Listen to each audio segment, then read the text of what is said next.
Administrative Executive for BREC.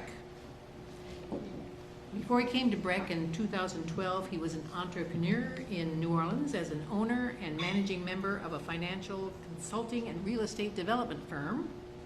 He graduated from Morehouse College in Atlanta with an accounting degree and Harvard Law School with a law degree. So please welcome Corey Wilson.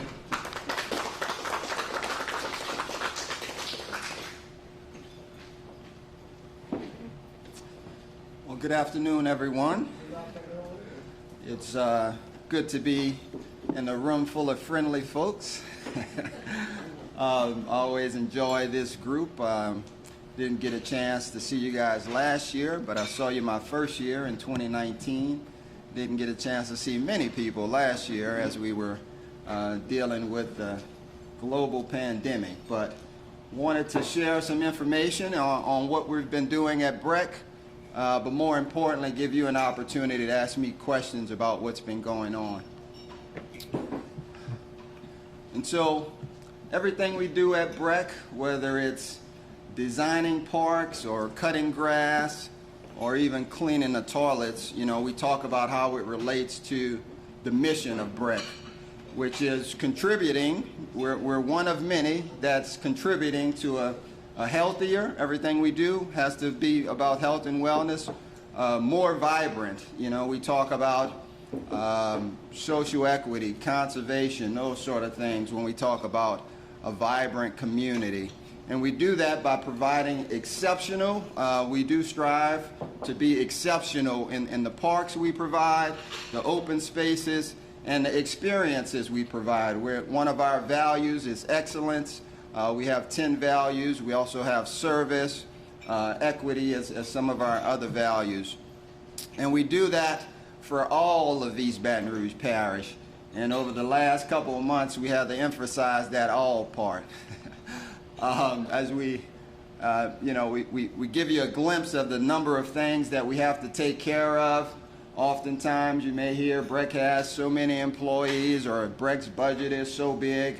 That's because we have over $175 million worth of property and land that we have to take care of. And unlike other governmental agencies, our main focus is to get people to come out to nice parks and nice facilities. So we're always updating, making sure that the maintenance is correct, improving, renovating facilities.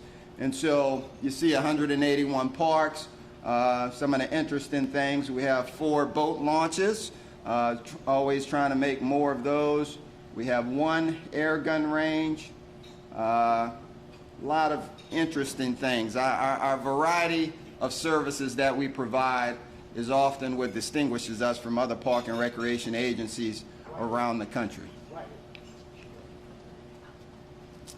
And so as we've been dealing with what appears to be historic rainfall over the past couple of weeks, this slide is just a reminder that our parks are working for you even during the time of rain and storms. You know, you're not able to get out and walk the track or walk the trails that we have or play on the swings, but nonetheless our parks are doing what they've quite frankly designed to do. Many of our parks are in the flood area.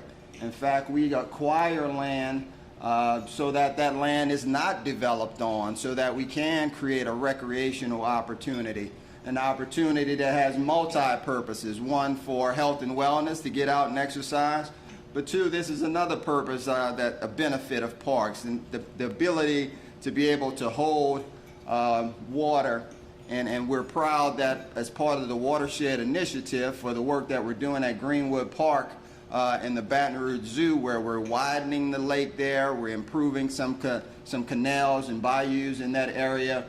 We were awarded $4.7 million from the watershed initiative. So again, great example of leveraging your tax dollars in order to receive these federal dollars to improve your parks. Uh-oh, got a happy finger there. Oh, that's why I probably wanted to slide by that. That's probably why. And so April 2nd, 2021 is going to be a infamous date in the history of my life, because it was a Friday evening. I got an email from somebody saying, look at this bill that had been filed by Senator White. And so since April 2nd through May 27th, almost 2 months, this was the #1 focus that we've been working on to make sure that your park system remained the same. And the whole reason for that was because we think it benefits the entire parish, regardless of what part you stay in, that we remain together. We talk about all the awards that we've won, the national accreditation since 1994. All of that happened because we had everybody working together. And so we feel it's important, and quite frankly, it was just, once the city of St. George, or the proposed city of St. George, was removed from the bill, we were only looking at about a $5 million difference in our budget, which is in excess of $100 million. So financially, it wasn't a big deal to BREC, but ultimately it was about the people in Central and the people in Zachary. If you live in those areas, quite frankly, you're getting a benefit from being part of a larger system. All around the state we have smaller systems, but they don't have the benefit of leveraging dollars from an entire parish so that we can have things like the zoo and Bluebonnet Swamp and do conservation efforts all across the parish. We have botanists and natural scientists and all those sort of things that I don't think Central or Zachary is interested in hiring. But all of those things are important at having a great park system. And so that was, that plus the fact, look, if the people of Central and Zachary came to me and said they wanted their own park district, it's their tax dollars, and while I would disagree with that, I'm basically just a steward of those tax dollars. But that did not happen. This was not the community requesting this. It wasn't, quite frankly, even the elected officials in the community. It was pretty much a request of one gentleman, and because of folks like yourself in this room who came and spoke up and sent emails, called in the radio shows, we believe that all of that support and momentum ultimately helped come to the resolution that we have. And look, the resolution, we call it a compromise, but I don't know if it's a compromise if we agreed to do something that we always were doing anyway, and that's to have these advisory councils to be able to get community input from these different parts of the area. It's something that's actually recommended by the National Parks and Recreation, and probably something we can do a better job at anyway. So we welcome the opportunity to receive additional feedback from all over the parish. And so we will study how to pull together the best advisory councils from practices across. And we will talk with elected officials in each one of these areas to make sure that they have sufficient input about how the process is going along. But at the end of the day, what makes us successful is the input that we receive from the community. The more we have, the more we know what to build, and as a result, the more participation we get from those type of things. So it's a win-win for the community. And so now we get to talk about all the fun stuff, which is what I signed up for in the first place when I accepted the job back in 2019. And as you can see, it's a great time to be in Baton Rouge, a great time to be in this parish, because we have wonderful transformative projects that are coming to the community. And they're coming because of people working together. We can go down the list. Zoo in Greenwood, that certainly had a lot of community input on that. If you were here back in 2018 as we talked about the location, and everyone came out to speak about that. City Park Lake, I think there's probably 5 or 6 different entities that are working to make that become a reality. BREC, LSU owns 4 lakes, City Parish owns 2 lakes. BREC is responsible for maintaining the 2 lakes that City Parish has. You have DOT with a bridge that goes over the lake. So there are many, many people that had to sit down at the table to make that happen. Airline Highway Community is becoming our next community park. You know, we talk about Highland and North Sherwood and Anna T. Jordan, all those great community parks with ball fields and splash pads and all those things. Airline Highway will be our next one. Frenchtown Conservation Area, where the co-meet meets the A-meet, 500 acres of pristine conservation area in Central. We're building a $2 million facility there. And we'll go through all of these in a little more detail. New recreation centers at Howe and Jackson. Expressway Park, because of the impact of the I-10 widening, we've received federal dollars to improve that park. The bike and pedestrian master plan we're working on with many different partners. And green infrastructure and resiliency, which we've talked a little bit about already. Just to get through some of these quickly, we talk about the zoo. We had a great groundbreaking on December the 8th. Wonderful things that are happening right now, as well as throughout the rest of the year. We're going to have a brand new entrance in the middle of the zoo because we're changing the entrance in the middle of the park, the middle of Greenwood Park. We're changing the entrance.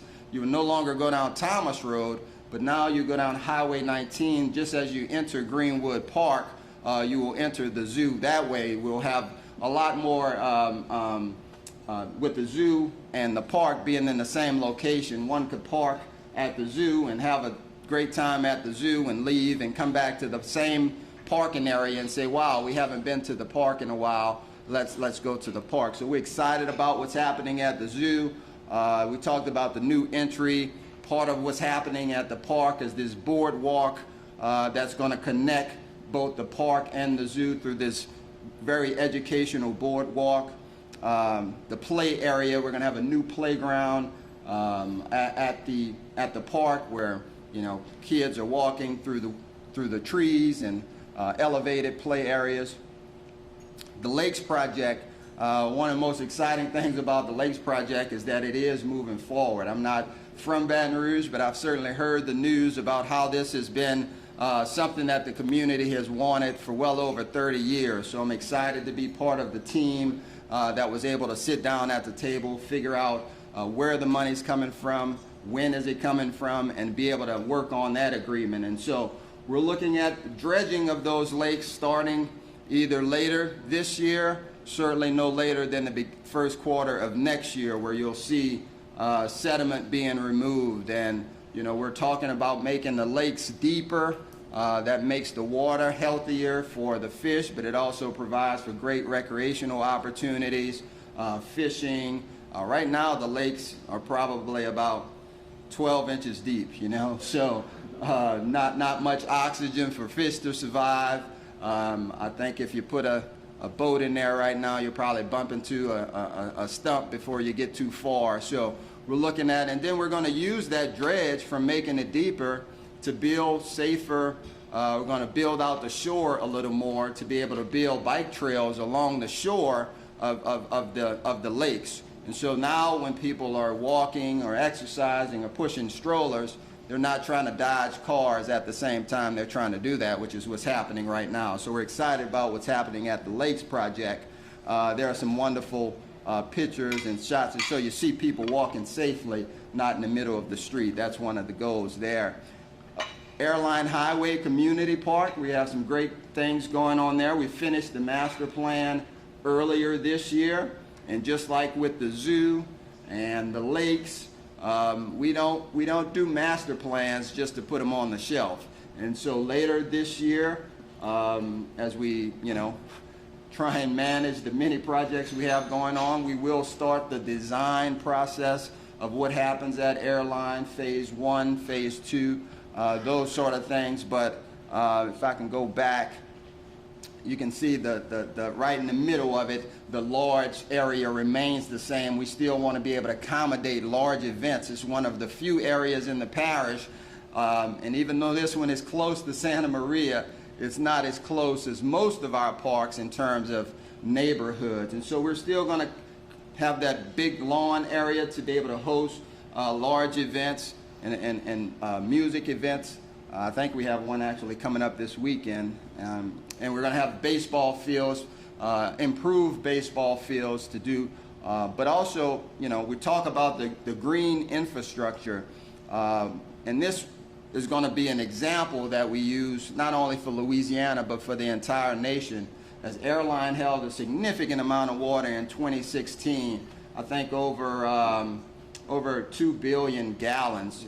We talk about, you'll see later on, we held almost 10 billion gallons in 2016. I believe 2 billion of them were right here at airline.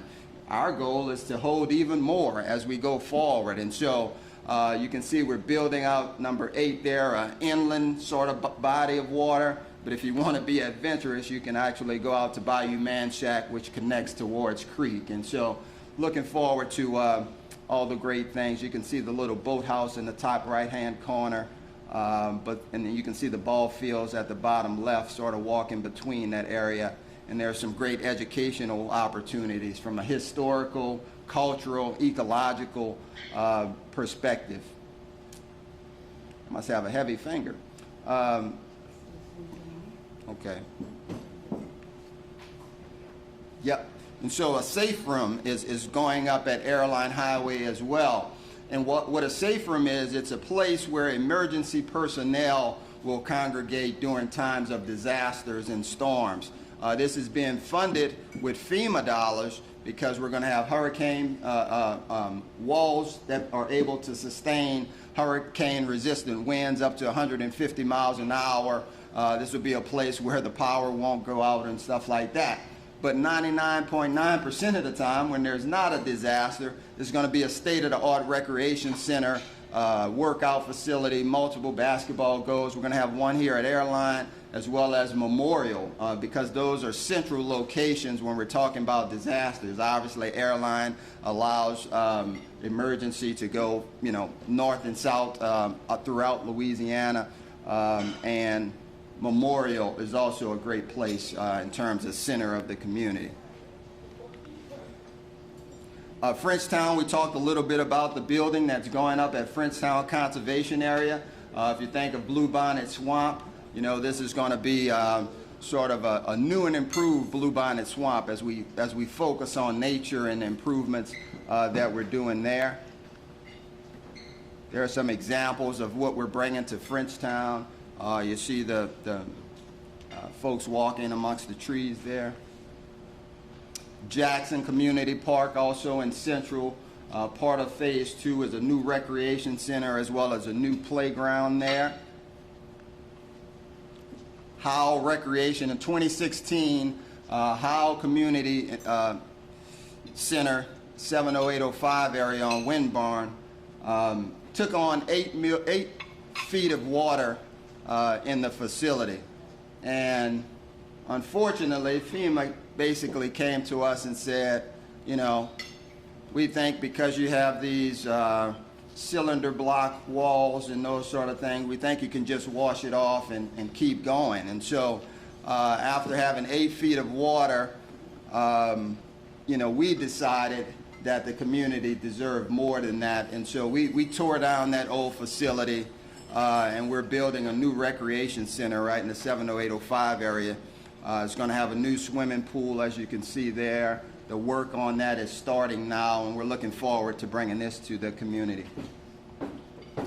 Expressway, as I talked about with the new I-10 widening project, we're going to be making improvements to Expressway. A lot of parks around the country take advantage of parks that are under interstates and do a lot of cool things. You can see a design here at the bottom right, one we're looking at, but this is going to be a great park. I think we receive over $2 million from DOTD and the adverse impact that it's going to have to this park, and it's not going to have a significant impact. One of the things that we're excited about, there's a trail that will go from Expressway Park to East Polk Street Park. That trail is actually being built by DOTD, but we'll pick it up from East Polk, and we'll be able to connect that old South Baton Rouge community directly to Dalrymple there right next to the lake. And so excited about bringing that access to that community. Here are some more pictures of what folks do in terms of parks that are under interstates. Parish-wide bike and pedestrian master plan we're working on, bringing, this is 20, 30-year plan, but we're talking about over 400 miles of connectivity trails to be able to connect people to, when we talk about bikes and trails, I always have to emphasize it's not just about, people riding, $1,000 bikes with their nice bike suit on and their nice helmets. A lot of this is about connecting people to be able to walk across the street to the grocery store without having to worry about getting hit by a car. Whether it's a sidewalk, whether it's a trail, this is about alternative means of transportation. It's about safety. Unfortunately, this plan was funded by the federal government because we are one of the leaders in pedestrian fatalities caused by vehicles. So we're looking to improve that significantly, working with city, parish, and a lot of other private donors to get those servitudes to be able to build those trails. And here's an example of those greenways that we're referring to those connections now. The Health Loop, Pennington Trail is probably our most popular one, but also at the lakes, those are trails as well. Blueways, we're excited about getting people out and connecting from park to park on blueways as well. Some of the body waters that we have our first sort of kayak launches at Highland Road Park. If you have a kayak, you're welcome to go launch and get into Bayou Fountain. But we're also making a connection at Manchac, which is near Ascension. And we talked about Airline earlier. We're going to be having a boat launch at Airline as well. So looking forward to getting people out on the waters. One of the beautiful benefits about being in Louisiana, again, to not only fear the water, but to enjoy the water and to be able to use it for recreational purposes. And so we talked a lot about designing for resiliency, and certainly all of our parks, not necessarily all to just hold water, but the slow release of water back to its natural state is also something that we work on, whether it's a parking lot that we have. Bluebonnet Swamp has a great example of a resilient sort of parking lot where it's not all just paved cement, but we work with the land in order to make it a great place. And so green infrastructure, that's different than great infrastructure, right? Which are the big pipes that go underwater go underground in order to handle a lot of our stormwater. I'll just give you an example of all the construction that we have going on, the number of projects. We were very intentional last year to keep those construction projects moving forward. We saw how the pandemic was impacting the economy, and construction was the one area that was allowed to continue moving forward because it was a place where you can social distance. I guess it was outside, and so construction continued to move forward, and we calculated a $45 million impact we had on the community last year as a result of moving those forward and accelerating some in some instances. BREC Golf continues to strive and play at a high level. Significant increases last year that are continuing this year when it's not raining. People are really taking it to heart to get outside and do things outdoors, and golf was one of the things you could always do last year. We stopped for a little while just so we can sort of retrofit our facilities with plexiglass and those sort of things. But yeah, for the most part, golf continues to do well. And we're doing a new golf course right now, J.S. Clark. We talk about Greenwood and the zoo, but also what's happening at Greenwood is over $1 million of improvements at J.S. Clark's golf course. So we're looking forward to that opening sometime later this year as well. We have this month at BREC where we talk about everything that's going on at BREC. One of the things, if you have young eyes and you can see up there, is that summer camp is starting today. We're very excited about that. If you can just think about where we were this time last year, the first week of June, we had to do a lot of virtual stuff, but we had well over 500 people sign up just this last week. That's quite the difference from the normal 200 that we typically see during the last week. And so we have camps all around the parish. Liberty Lagoon is once again open, and we're excited about that. We still are taking COVID-19 precautions at camp as well as at Liberty Lagoon. You know, at Liberty Lagoon we have sessions. You can buy a ticket online. That's a new precaution. But you can buy a ticket from 10 to 1, or from 2 to 5, or from 6 to 9. And part of the reason we do that is to manage the crowds, but it also gives staff an hour in between each session to wipe down, you know, the sides of the pools and those things that where people, common areas, or people are touching and those sort of things like that. Same thing with camp. A lot of activities outside, making sure kids remain socially distanced, dropping your kid off outside. We don't have parents coming in and out of the facilities. So those are some of the things that we're doing. But and I think the next slide, if you're welcome to take a picture of that with your phone. It'll bring you to where you can sign up for our newsletter and keep as much information you want about BREC. And there's my email. I have my business cards with me as well. But that concludes my presentation. I'm sure I went over. I apologize, but this is the part you've been waiting for. Mr. Huey has the question. I do remember I have to repeat the question, too. Thank you. Recently on Jim Amster's radio show, you seemed to throw open the door to the idea of repurposing the historic City Park Golf Course, which celebrates its 100th anniversary in 2026. Mm-hmm.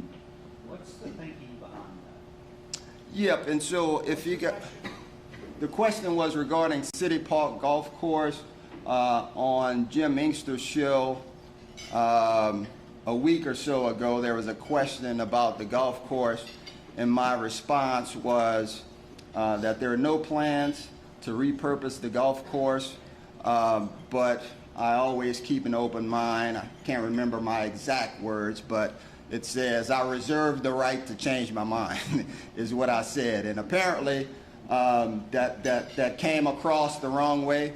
I'm certainly not soliciting proposals for City Park right now. In fact, City Park continues, just like the rest of our golf courses, continue to perform at a high level. The courses we have repurposed have been Howell, which the National Golf Foundation told us was the lowest playing 18-hole golf course in America, and Dumas, which we're repurposing as well because we're currently subsidizing almost $500,000. And so City Park is not in either one of those categories. And my comment was more towards 10, 20, 30, 40 years from now. If there's information in front of me, and I'm still allowed to be the superintendent of BREC, if I do reserve the right to look at that information. Unfortunately, I'm not in a position that can say this will never happen or this will always happen. Most politicians do that, but I'm not a politician. And so while I can't promise, I like any decision, I'm a steward of taxpayers' dollars, and I have to weigh everything that's going on with those dollars. So again, go back to the first slide, providing exceptional recreational experiences for all of East Baton Rouge Parish. Sometimes that broad mission conflicts with smaller defined missions. And so, but I don't have any plans to do anything with City Park right now other than City Park Lake. And I will continue to work towards making sure City Park Golf Course remains one of the best golf courses in the history of BREC. But if faced with information that says we need to do something else, then I reserve the right to make that decision. Yes? I have two questions. My name's Barry. I have two questions. So if Legislator White is successful, what he's pursuing in breaking up, how does that compromise everything that you have planned to move forward by the loss of those tax dollars from those particular cities? And my next question is related to LSU Lakes. Well, 5 years ago, maybe a little bit longer, as a member of the Southtown Civic Association, I participated in this nice grand thing going on at LSU at the union, where they had a bunch of teams and we got together, we made these desired outcome models, and scales and everything. We were told there was funding for that mass project. Is this related to that effort? They say somebody had hired a consulting firm, gave them $10 million to coordinate all of that, but then nothing seemed to happen. Yes, and What's so your question, please? two questions. The first question was the impact on Senators White legislation. How would it impact some of the projects that we talked about earlier? And so certainly when we committed to making the improvements at the zoo, when we committed to providing funding with City Park Lakes, it was with the understanding that our revenue stream would remain intact. And so again, this would be a 5% or maybe even less impact to that thinking going forward. But more importantly, another concern that we all had was if Central and Zachary were no longer contributing to a parish-wide system, does that mean they would no longer participate in a parish-wide system? And so we knew the answer to that is no, right? We know Central and Zachary would still continue going to the zoo and playing golf and doing all those sort of things. So that was another reason we thought the bill was not a good bill, because we believe Central and Zachary should continue contributing to that parish-wide system because they participate in it. The second question had to do with a study that was done, and I think we're referring to and it's at City Park Lakes. And so what we're working on now, the foundation, is that 2014 feasibility study that was conducted. I think it was $1 million that was contributed. I don't think it was a $10 million study.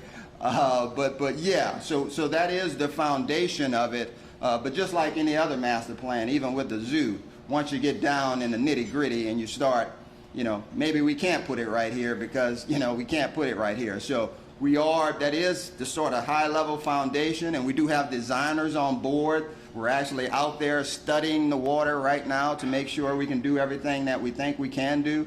But yeah, that is the foundation of it. Same study. Next question.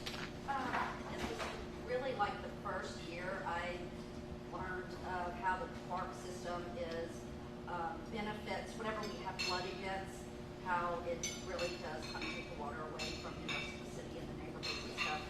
Does BREC have any kind of partnership with like the public school systems in the area to have any kind of academic, I don't know if it's a curriculum or what have you, in regards to ecological conservation and all of that, so that those kids would become your ambassadors now and then kind of going up to that?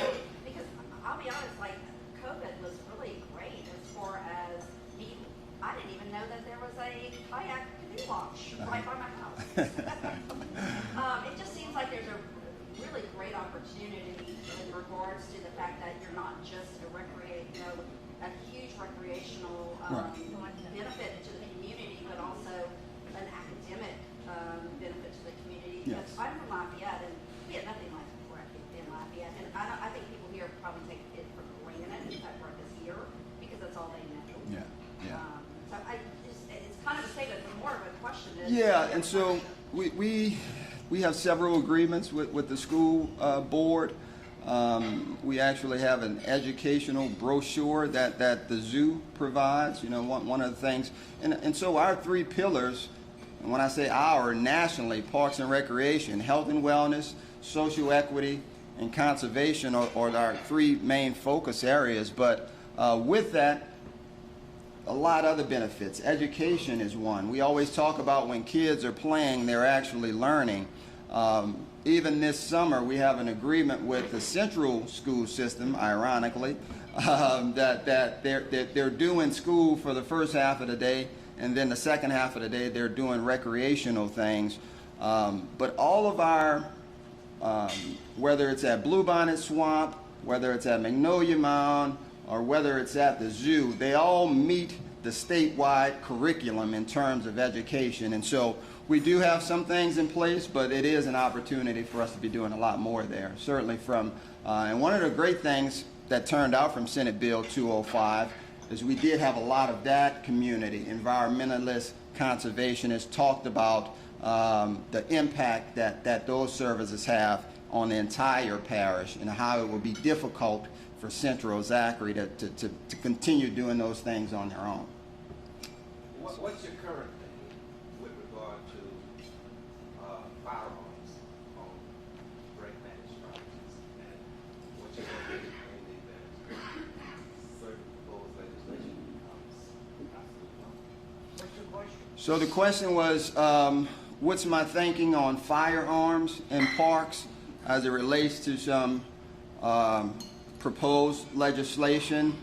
Our park rules say you can't have guns in parks, but as you know, any state or even city law would trump that rule, and we would have to abide by those rules. We're not going to change our signs anytime soon saying, you know, bring your guns to parks. Our signs will still say guns are prohibited, but we'd have to abide by the law just like everyone else would. We don't think guns in parks are a good mix, and we certainly would hope that even if this passed, we can see some sort of exemption for parks.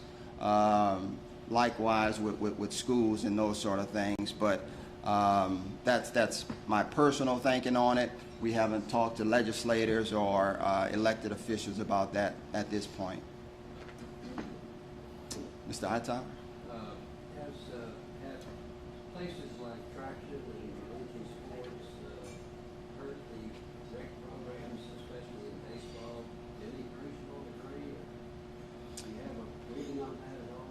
Yeah, the question was, has companies such as Marucci and Traction, which sort of focus on travel baseball and very competitive baseball, very expensive baseball, what's the impact of that on BREC? I can tell you we've had conversations with both of those organizations because we do need to bring the world that we serve, recreational. Any kid with a bat and ball, go to a park and swing. They haven't impacted that, you know. But we need to be able to not only have nice fields and nice turf leagues for folks coming from out of town, we need to have that for our community as well. So one of the things that Airline we're working on is to have a nice baseball field. Now, how nice it is will depend on whether Traction and Marucci wants to participate, but we're funded by East Baton Rouge Parish, so that's always going to be our focus. That's why we don't have any, you know, state-of-the-art tournament level where we attract in folks from out of town, because even when we do that, say at Burbank, we host regional soccer tournaments at Burbank, and we may spend thousands of dollars to get that field nice and pretty for that tournament to play, but those hotel tax and sales tax and those sort of things, those things don't accrue to the benefit of BREC. Hotel tax goes to Visit BR, sales tax goes to the city of Baton Rouge. I will say we have worked together over the last several years to make sure BREC does recover some of its expenses because again, it's the taxpayers' dollars, and whenever we have folks coming from out of town to use our facilities, we hope that they can pay for those because we're paying for them now. Are you aware that the City Park Lake bridges under the proposed DOTD widening double in width if you do that? It goes around 90 feet now, it's going to go to about 170 feet if you do that.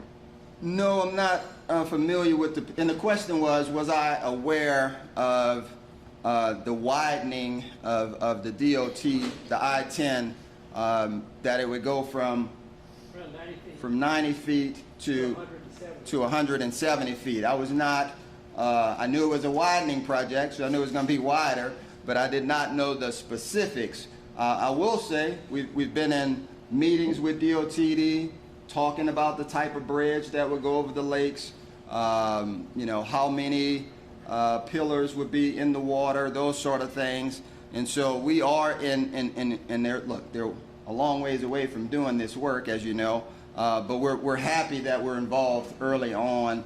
The same folks who are working on City Park Lake, those designers are talking with DOTD, so we are at least on the same page with that. Question in the back.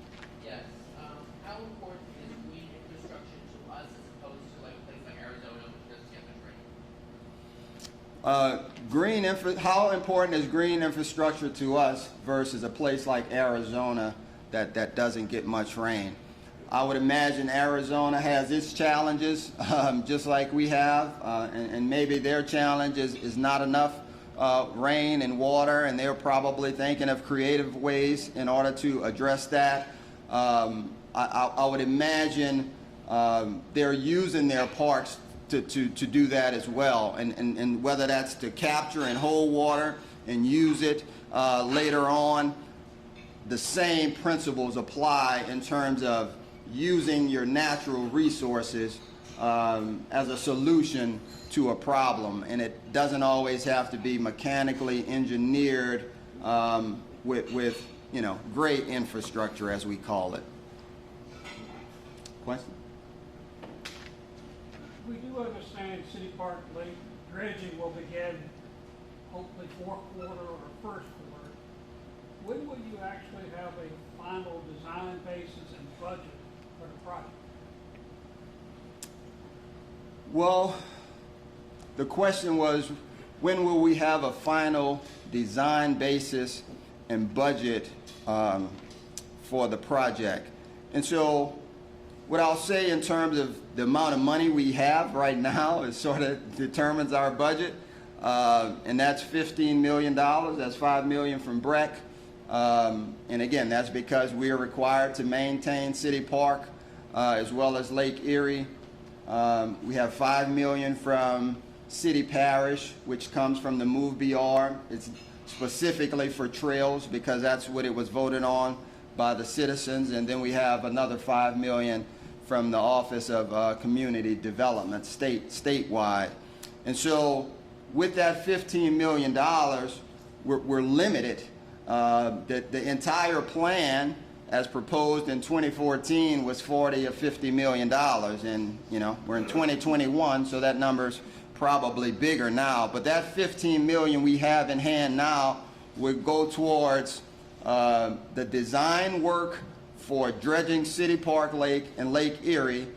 It will also go toward the design work for dredging all of the lakes. It will go towards the design work for dredging all of the lakes. But in terms of actual construction, those dollars are only going to allow the dredging of City Park and Lake Erie, and it's only going to allow the trail design around City Park. As you can see, we wanted to say if we're participating, BREC's participating, then we have to make sure City Park and Lake Erie are taken care of. And so those are the things that are being taken care of now. We just saw Senator Foyle talked about another $5 million towards the project, and we do believe in future years we'll get additional money which will go towards the dredging of the 4 LSU lakes as well as the actual construction of the safer trails around there. So it's a work in progress, I guess. There's never really an end date on any of this stuff. Quite frankly, part of the reason the lakes are the way they are now is because there wasn't a continual maintenance of them. That's one of the things when we talk about the lake. I mean the zoo. The zoo turned 50 years last year, and it looks like 50 years. And so one of the things, this new design for the lakes and the new design for the zoo, it'll put us in a position to continuously improve those things, which is best practice. We shouldn't do something for 50 years and then try and improve it, you know? Can I repeat the question? Yes. It sounds like the only thing we're going to do in the short term that we have money for is dredge lakes and do a design. Is that correct? What are we going to do besides dredge the lakes? The question is, what are we going to do besides dredge the $15 lakes? million. Yes, and so we will also build and construct the bike paths around City Park Lake. And so we're gonna do the design work for the dredging of all 6 lakes. We're gonna do the design work for the trails around City Park, but in terms of actual construction, dredging of City Park and actual trails around City Park.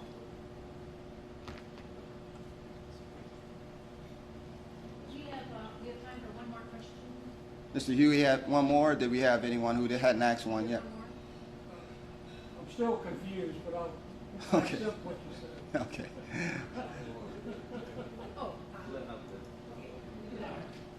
Oh, Senator White or somebody else could well come back with another proposal. Besides advisory boards, what are you thinking of doing to kind of head off any other movement to divide up the ground? Yeah, and so the question was, besides advisory boards, is there anything else we're putting in place to ward off another Senate bill being filed next year? And so what I'll say to that, because certainly I've given it thought, you know, what are we going to be like next year this time? So advisory boards is one, because that's what was talked about in front of the committee, and so it's important that we follow through with advisory committees. But number 2 is basically continue doing what we're doing, and what I mean by that, this time next year, we'll have a groundbreaking of a $400,000 dog park in Central. By this year, next time, we'd have a groundbreaking of a $2 million conservation facility at Frenchtown. By this time next year, we'd have turfed 3 additional fields at Central Sports Park, another $600,000 project. By this time next year, we've done and finished Jackson community. And so just continuing doing the work that we're doing, celebrating, working with the community. But also the third piece I would say is the communication piece. Certainly when this session is over, I will email and reach out to Senator White to say, hey, let's sit down and talk. I will reach out to Zachary and say, hey, let's sit down and talk. And so I will be proactive in that. And hopefully, you know, and I'm not going to just send one email and say, hey, I just sent an email and they didn't respond. I will, because communication is all the key about all of this. And so I'll make it a point to keep myself in front of some folks who aren't as pleased with us as I would like them to be. I'll make sure I'm paying special attention to them. All right, thank you.